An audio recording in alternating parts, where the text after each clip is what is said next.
Offensive coordinator Nick Sheridan. We'll have Coach just begin with an opening statement about being game week and excited about playing with Western Kentucky, and then we'll open up some questions. So, Coach, whenever you're ready. Yeah, thanks guys for being here. Obviously, super excited. This is just a fun time of the year. You work so hard, and just really proud of the players and the staff for all the hard work that they put in.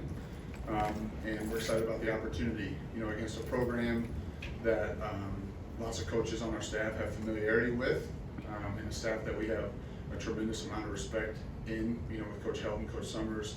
They have other members of their staff that has experience in this league and in other great conferences, and they have players that have played in this league as well. So tremendous opportunity, tremendous challenge, and super excited and super proud of the work that the staff and the players have put in up to this point. And we know that it's just beginning. So with that, I'll open up for questions. Let's go starting right with Matt. Nick, I think you were on the 2012 WKU staff that went and played Alabama. What do you remember about that week and then that game? Oh, that's a good question. 2012. I thought there was really great players and coaches here at Alabama that we were competing against. And it was an incredible environment. I can remember, just the songs, the pageantry, the history, tradition. You certainly feel that when you come to a place like Alabama. I can remember specifically hearing Coach Bryant's voice about calling your mom. I remember that being played over the big screen. So it wasn't the most enjoyable day for the Hilltoppers, but our kids battled hard. We had a lot of really good players there at Western Kentucky during that time, and obviously Alabama did as well. So it was an incredible environment, to coach in and compete in. Stand on the right side, front row with Nick. Yeah, what would you like to see from Jalen in this first game? Well, I think all of our players were looking for execution. We're looking for communication, fundamentals, good decision making, playing together, and playing with great effort and toughness. And so I think that goes for every position, and certainly the quarterback's a part of that. All right, go to the left side, Tony.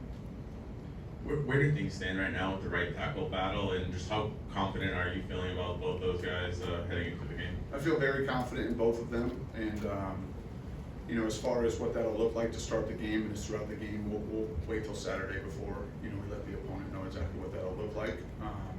But they both have had very good camps, have had very good moments, and we're excited about them. Back row on the right side, Ryan. Coach, as the fans learn more about you, Coach DeBoer, and Coach Woming, what's a tradition that you do before a game? Any superstitions or anything like that? Or do you eat a certain thing, something that the fans will learn about you? No, nothing super specific other than, hugging and kissing my kids and my wife, and that's really it. That's enough for me. So, nothing now. I played baseball growing up, but I wouldn't say I'm superstitious, maybe a little stitious, but that's about it. Let's go to the left side, Steven.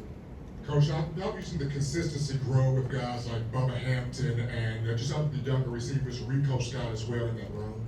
So ask the question again. I heard the names. The consistency of the young receivers, Bubba Hampton, Rico Scott, how they've grown in that receiver room? Well, I think they've grown each and every day that they've been here, and that's for every young player, and that's for every player in our program. We expect them to continue to improve. I think there's a lot of really quality young players in that room, and I know Coach Shep and TG and the rest of the guys are pouring into them. And I think that's the challenge. When you're a young player, it's usually not a skill issue. Those guys can run and can jump and can catch and cut and all the things that's why they're here.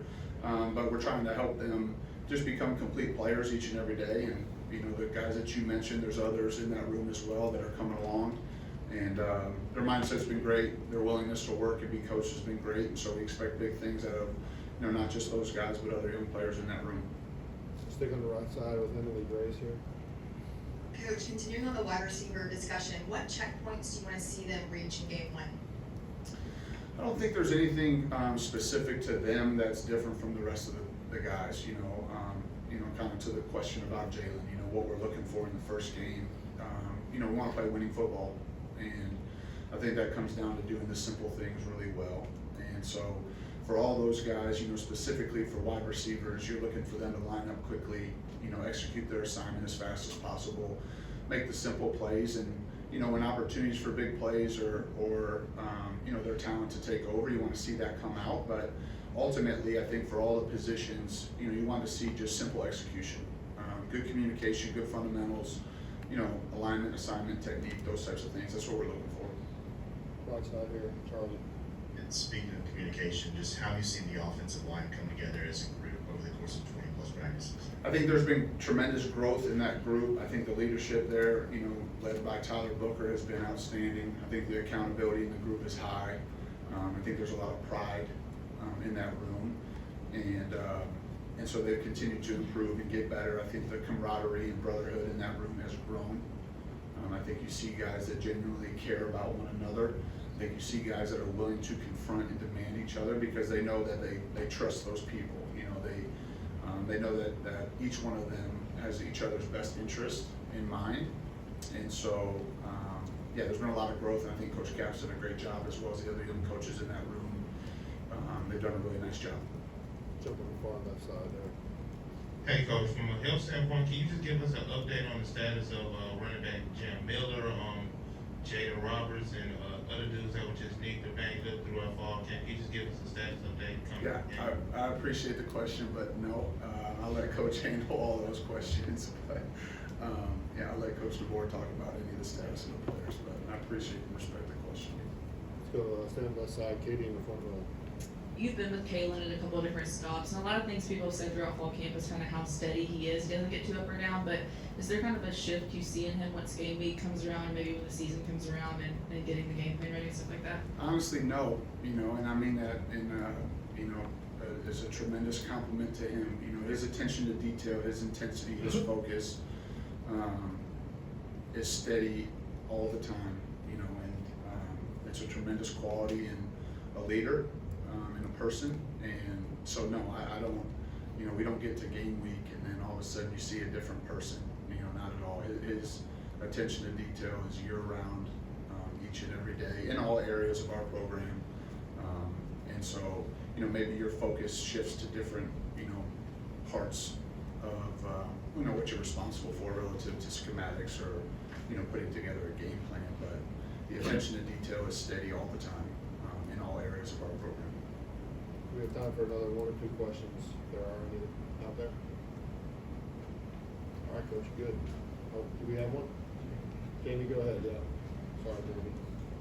Hey, Coach, Saban on game day talked about how he visited the second scrimmage, and he said the culture is still the same right now as it was when he was coached. Can you describe the culture here at Alabama? Well, I think it's one that's, constantly evolving with each new group of players. I certainly think, I appreciate Coach saying that. That's important to us, and we have a tremendous amount of respect for, what he did here and the standard and the expectations that he's created along with the other former players and former coaches.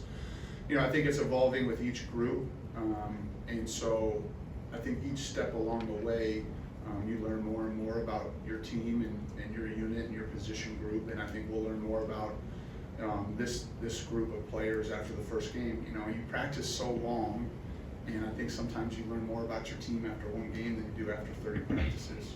And so what I would tell you is that it's an unselfish group. It's a group that cares about one another, has tremendous pride in this university and this football program, and they want to do right by each other and the fans and their families, and they've been working extremely hard for this opportunity. And so we're really proud of the players. It's a great group of kids, and they come from great families, and we're really lucky to coach them. All right, thank you, Okay, Coach. roll tide. Appreciate it.